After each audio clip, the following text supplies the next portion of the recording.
सन 41 की 21 दिसंबर को एक लड़का पैदा हुआ फैजाबाद के उस हिस्से में जो अब अम्बेडकर नगर में हो गया है। जी। ठाकुर परिवार का लड़का था। बचपन में ही माँ बाप की मृत्यु हो गई तो अपने नाना के साथ बस गया। जाति थी ठाकुर, लेकिन ऐसे ही झंझावात में और इतने लगन के साथ और इतने ठोकरों के साथ वो आ गया लखनऊ, और लखनऊ होते ही वो ठाकुर के बजाय ब्राह्मण हो गया। नाम है रविंद्र प्रताप सिंह, आरपी सिंह कहते हैं हम लोग बहुत प्यार के साथ। विधानसभा में आज भी डंका बजता है आरपी सिंह का, खासतौर से जब किताबों पर बातचीत होती है, पढ़े लिखने के लोगों की बातचीत होती है, या उन नेताओं के बारे में बातचीत होती है जिनकी जिंदगी में एक वास्तविक स्पीच देना होता है, भाषण तैयार करना होता है, तो आरपी सिंह आज भी जिंदा होते हैं। आरपी सिंह हमारे साथ हैं। आरपी सिंह जी, अपना जीवन लखनऊ में कैसे लखनऊ आ गए आप? मैं तो विधानसभा की सेवा के पहले लेक्चरर था और फैजाबाद के ही एक कॉलेज में हिंदी और अंग्रेजी दोनों विषय में वहाँ पढ़ाया करता था। अच्छा। लेकिन कुछ कठिनाइयाँ थीं, जैसे समय से DIOS के यहाँ से सैलरी का अप्रूवल नहीं होता था और मेरा एक अपना परिवार था, परिवार को भी मुझे संभालना होता था। तो ये निरंतरता बनाए रखने के लिए मैं भी तलाश में था कि कोई अच्छा जॉब मुझे मिले, और इसी बीच विधानसभा ने विज्ञापित किया था उसको अपने यहाँ संपादक और शोध और संदर्भ अधिकारी पदों पर नियुक्ति की आवश्यकता थी। पुस्तकालय में? नहीं, विधानसभा में। पुस्तकालय तो विधानसभा का एक हिस्सा है। जी जी। तो बैठना पड़ता था, चूंकि मुझे तमाम संदर्भ पढ़ करके तब उसके बाद सूचनाएं देनी होती थी। तो उस आवश्यकता को ध्यान में रखते हुए मेरी आसन व्यवस्था दोनों जगह थी, पुस्तकालय में भी थी, ऊपर में विधानसभा के अपने कक्ष में भी बैठता था। तो इस नाते मैं वहाँ था और ज़्यादातर वहाँ मेरा समय बीतता था माननीय सदस्यों के या माननीय अध्यक्ष या और किसी की भी अगर ऐसी कोई मेरे सामने एक समस्या आती थी कि ये संदर्भ ढूंढना, भाई ये हमें बता दो, ये बता दो, ये कब घटना हुई, ये कब हुई, मुझे इस बैठक में इसका रेफरेंस देना है, तो तब उसकी तलाश के लिए मुझे जाना पड़ता था। ये एक आप इकलौते व्यक्ति हैं जो सरकारों में सामान्य तौर पर जो नेता मंत्री बने होते हैं, विभागों के लिए मार होती है, लेकिन आपके मामले में कल्याण सिंह सरकार में आपको SD PRO के लिए एक अजीब सा तो हो गया था। राजनाथ सिंह चाहते थे कि आप उनके साथ आ जाएं, सरजीत सिंह जंग चाहते थे आपके साथ रहें। ये कौशल था आपका या आपकी आवश्यकता थी? अब वो चूंकि विधानसभा से मेरा पत्रकारिता में रहने के नाते आना जाना होता था, और उसी समय उसी क्रम में डॉक्टर सरजीत सिंह डंग जो MBBS MD थे और वे बड़े अच्छे विचार के, शुद्ध हृदय के, बड़ी सादगी के साथ रहने वाले व्यक्ति थे मिर्जापुर के। तो उनसे मेरी भेंट हुई, और थे तो वह जरूर डॉक्टर पेशे से, लेकिन अध्ययनशील व्यक्ति थे। बहुत पढ़े लिखे। जी, उनका हिंदी का तो मुझे याद है कि उन्होंने मुझे कई किताबें पढ़ने के लिए दी, और आपने भी बहुत अच्छी किताबें दी। बहुत पढ़े लिखे व्यक्ति। तो जहाँ तक मेरी जानकारी है कि देश की सभी विधानसभाओं में सबसे बड़ी लाइब्रेरी आपकी है। जी जी। कितनी बड़ी है?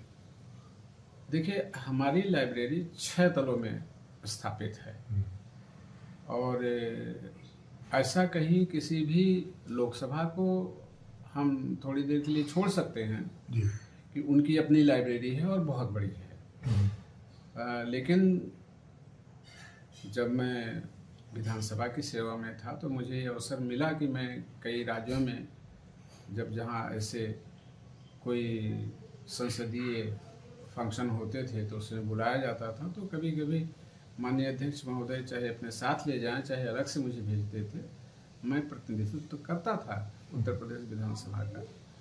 तो ये मैंने भी देखा, वहाँ मेरी एक भीतर ये जिज्ञासा होती थी जरा देखने की यहाँ की लाइब्रेरी कैसी है, तो और जगह अपनी लाइब्रेरी के तुलना में मुझे लगता था कि जैसे वो कुछ है ही नहीं, उनके यहाँ कुछ किताबें एक जगह रख दी गई सुविधा के लिए, रेफरेंस बुक के तौर पर, बस लाइब्रेरी के मतलब यहीं तक सीमित था।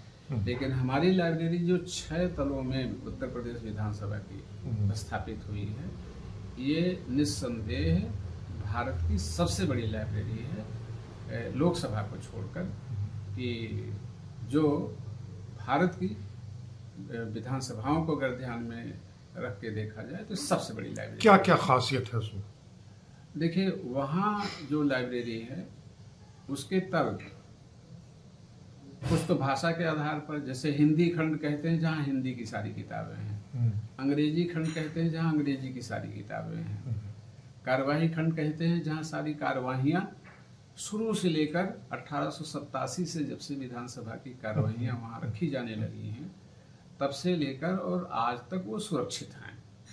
ये एक बहुत बड़ी उपलब्धि है उत्तर प्रदेश विधानसभा की। ऐसा संभवतः, मैं संभवतः शब्द को फिर से अंडरलाइन कर रहा हूँ, संभवतः अन्य लोकसभा को छोड़कर अन्य विधानसभाओं में शायद ऐसी व्यवस्था ना हो, इतनी बड़ी लाइब्रेरी हो और एक एक भाषा के, अंग्रेजी के लिए अलग खंड हो, हिंदी के लिए अलग खंड हो, कार्यवाहियों के लिए फिर अलग खंड हो, पत्रिकाओं के लिए अलग खंड हो। ऐसा केवल उत्तर प्रदेश की इस इतनी विशाल, इतनी बड़ी, इतनी महत्वपूर्ण लाइब्रेरी में ही संभव है। प्रवीण जी, मैं जानना चाहता था कि आपने कांग्रेस का भी शासन देखा है, भाजपा का भी देखा है, समाजवादी पार्टी का भी देखा है और बसपा का। किताबों के प्रति सबसे ज्यादा रुचि किस राजनीतिक दल की सरकार की है? देखिए, किताबें तो पाठक की जिज्ञासा जो है वही खींच लाती है किताबों के ओर उनको। दूसरे जिसके मन में पठन पाठन की रुचि हो, उसे ये पता भी हो कि स्रोत कहाँ है, कहाँ से हमें किताबें मिलेंगी। और माननीय सदस्यगण जो हैं वह अपने कार्य क्षेत्र, उनकी विधानसभा का क्षेत्र होता है, वो यहाँ इतने व्यस्त होते हैं कि शायद ही उनको मौका मिलता हो किताबों को रुख करने का, देखने का। उनके लिए न रात होती है न दिन होती है, चाहे जब लोग पहुँच जाए उनसे पूछते हैं। लेकिन वहीं ऐसे भी विधायक रहे हैं, कई एक रहे हैं जो बड़े अध्ययनशील होते थे, और वही कुछ गिने हुए उंगलियों पर लोग होते थे जो विधानसभा में हर प्रश्नों का उत्तर भी देते थे और हर प्रकार की जिज्ञासाएं जो होती थी जनहित के लिए, उनका भी प्रश्न उठाते थे और उसका उत्तर माननीय सदन को भी। मुझे आप घटना याद है 2001 में जी। मैं गया था आपकी लाइब्रेरी में, आपके साथ ही गया था जी। और वहाँ एक किताब मैंने देखी थी दीनदयाल उपाध्याय जी की, एकात्म मानववाद जी। और उसको तकरीबन 12-15 साल हो चुका था, एक भी किताब को इशू नहीं किया गया था किसी सदस्य ने। जी। ये क्या इसके दिखाता है? देखिए, इसके दो कारण हैं। एक बात बताऊं आपको मैं, पहली सबसे बड़ी चीज पहली है कि जिज्ञासा, पठन पाठन के प्रति कौन कितना आकर्षित है। एक तो यह है, वो जाएगा अपनी जिज्ञासा लेकर, और दूसरा यह था कि वह स्वयं जो यहाँ का उत्तर प्रदेश विधानसभा का शोध और संदर्भ शाखा जो यहाँ की है, जिसमें लगभग संपादक, शोध और संदर्भ अधिकारी, एक बहुत बड़ा वर्ग करीब 15-20 लोगों का के अधिकारियों का यहाँ बैठता है। तो धीरे धीरे जब विधायकों को यह पता चला कि नहीं, उनके प्रश्नों का तात्कालिक उत्तर शायद यही मिल जाए, और नहीं तो उनको ये बता दिया जाता था कि ठीक है सर, आपके इस प्रश्न का उत्तर हम बहुत जल्दी ढूंढकर आपको देते हैं कि पहले जो यहाँ बैठकें हुई हैं कार्यवाहियों में किस तरह से ऐसे प्रश्न उठाए गए थे, उनका उत्तर क्या था। तो उसके लिए एक मैकेनिज्म हमारा लाइब्रेरी का पहले से ही डेवलप कर लिया गया था कि ये उठाया जाएगा तो इसका प्रश्न इस तरह से मिलेगा, इस तरह से, और अपने सहायकों में वो बांट दिया जाता था कि ये इसको देखेंगे, ये इसको देखेंगे, तुरंत उनको बताया जाता था। नहीं, हमारा प्रश्न फिर अधूरा रह गया। जी। किस राजनीतिक दल की सरकार ने किताबों के प्रति आग्रह दिखाया है या नहीं? पढ़ने के प्रति रुचि किस सरकारी में? इसको हर दल में पढ़ने वाले हैं, और मैं किसी दल विशेष का नाम यहाँ नहीं लूँगा, लेकिन कुछ पढ़े लिखे लोग किसी दल में ज़्यादा हैं, किसी में कम हैं, और वहाँ मैं जब आपने नौकरी शुरू की विधानसभा में, जी। तब में पढ़ने वाले सदस्यों की संख्या आज की संख्या में क्या स्थिति है? थे। देखिए, ये संकट सदैव रहा है। पढ़ने वाले, एक सबसे बड़ा प्रश्न यह था कि पढ़ने वाले अगर इस इतनी बड़ी विधानसभा, जो देश की सबसे बड़ी विधानसभा है, उस विधानसभा में यह आवश्यक नहीं कि सभी विधायक पठन पाठन में उतनी ही रुचि रखें। उसका कारण एक सबसे बड़ा है उनका क्षेत्र अपना। वो सबसे पहले अपने क्षेत्र में इसलिए जाना चाहते थे कि अपने क्षेत्र में लोगों से जो कहकर आए हैं, जो उनसे वादा करके आए हैं कि ये काम करना है, एक पक्ष तो वो होता था, उनको व्यस्त रखता था। दूसरा, विधानसभा में क्या कहें, कैसे कहें, किस विषय को कैसे उठाएं, इस पर सब पर उनको त्वरित सूचना देने के लिए यहाँ शोध और संदर्भ विभाग की स्थापना हुई, जैसे कि लोकसभा में है। उसी के आधार पर किन किन राज्यपाल के लिए भाषण आपने लिखा? देखिए, ये राज्यपाल महोदय तो कभी बुलाते नहीं थे स्वयं, लेकिन जो प्रमुख सचिव वहाँ नियुक्त होते थे, वहाँ एक व्यक्ति हैं जिनका ये नाम है और वो लिखते रहते हैं। तो राज्यपाल कह देते थे कि अच्छा हाँ, उनको बुला लीजिए, उनसे विचार विमर्श कर लीजिए, लिख सके। तो वो करना पड़ता है, और ये एक कला है।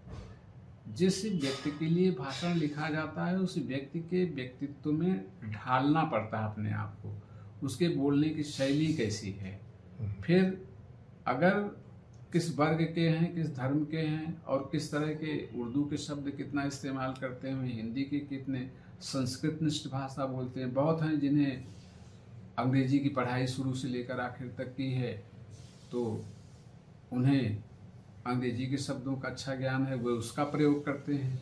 तो एक ये साइकोलॉजी है, समझना पड़ता है, उस व्यक्ति के व्यक्तित्व को समझिए। कल्याण सिंह बहुत पढ़ाकू आदमी हुआ करते थे। जी जी। और आपके बहुत करीबी हो गए थे वो। जी जी। उनके क्या अनुभव रहे हैं आप? देखिए, बहुत स्पष्टवादी व्यक्ति थे, बहुत ईमानदारी के साथ, और वो स्पष्ट ये बता देते थे कि देखो यह है, बड़े संक्षेप में मुझे सूत्र रूप में तुम दे देना। मायावती जी से कभी उन्होंने किताबों से कोई रिश्तेदारी उनकी? देखिए, ये एक ऐसा प्रश्न है जिसका मैं खुल के उत्तर भी नहीं दे पाऊंगा। आप मुलायम सिंह का बता दीजिए। मैं समझ गया, आपका उत्तर समझ गया मैं। हाँ। मैं जानना चाहता हूं कि मुलायम सिंह जी के बारे में क्या है? हाँ, थे जिनकी अध्ययन में बड़ी रुचि थी। वो चुपचाप आते थे, अपनी जगह बैठ जाते थे, और फिर मुझे बताया जाता था कि अमुक माननीय मंत्री जी आए हुए हैं, या कभी कभी पूर्व मुख्यमंत्री, वर्तमान वाले तो नहीं पहुंचते थे कि वह आए हुए, तो मैं तुरंत पहुंचता था। आपका सम्मान तो सभी सदन के सभी सदस्यों ने किया, लेकिन कभी किसी ने बदतमीजी भी की आपसे? नहीं, ऐसा शायद मैंने ना अवसर दिया और ना उन्होंने किसी ने। लेकिन हाँ, विधायक ऐसे ऐसे भी रहे हैं कि हम उनका नाम नहीं लेना चाहते हैं, कि जिन्होंने पार्टी विशेष का नाम लेकर के कहा कि आप तो उन्हीं के लिए काम करते हैं। तो मैंने कहा, सर हो सकता है कल मुझसे आप ये कहें कि आप तो एक ही पार्टी को या उस पार्टी को ही वोट देते हैं। तो इसका उत्तर तो मेरे पास जैसे उसका नहीं होगा, वैसे इसका भी नहीं है। हालांकि उसका जवाब नहीं देंगे, लेकिन मैं जब फिर पूछ रहा हूँ, वो सज्जन कौन थे? नहीं, मैं उनका तो नाम नहीं ले पाऊंगा। प्रश्न इस बात का भी है रवीन जी कि आपके पास विश्व स्तर की सबसे बड़ी लाइब्रेरी है, देश की सबसे बड़ी लाइब्रेरी आपके पास है, लेकिन पाठक नहीं मिल पा रहे हैं आपको। हाँ, अब यह देखिए, अब वो पाठकों के भीतर अभिरुचि पैदा करना एक है, जो वो रुचि। तो ये है रवीन प्रताप सिंह जी, विधानसभा की लाइब्रेरी के एक ऐसे डॉल्फिन की तरीके से इन्होंने छलांग ली है, जिस तरह छपछपाया है, जो शायद इसके पहले न कोई बन पाया, ना कोई बन पाएगा। तो अगली बार फिर किसी दूसरे मसले पर, किसी दूसरे स्थान पर, किसी दूसरे लोगों के साथ हम फिर हाजिर होंगे। तब तक दुलत्ती ले कुमार सुरीर को इजाजत दीजिए। धन्यवाद।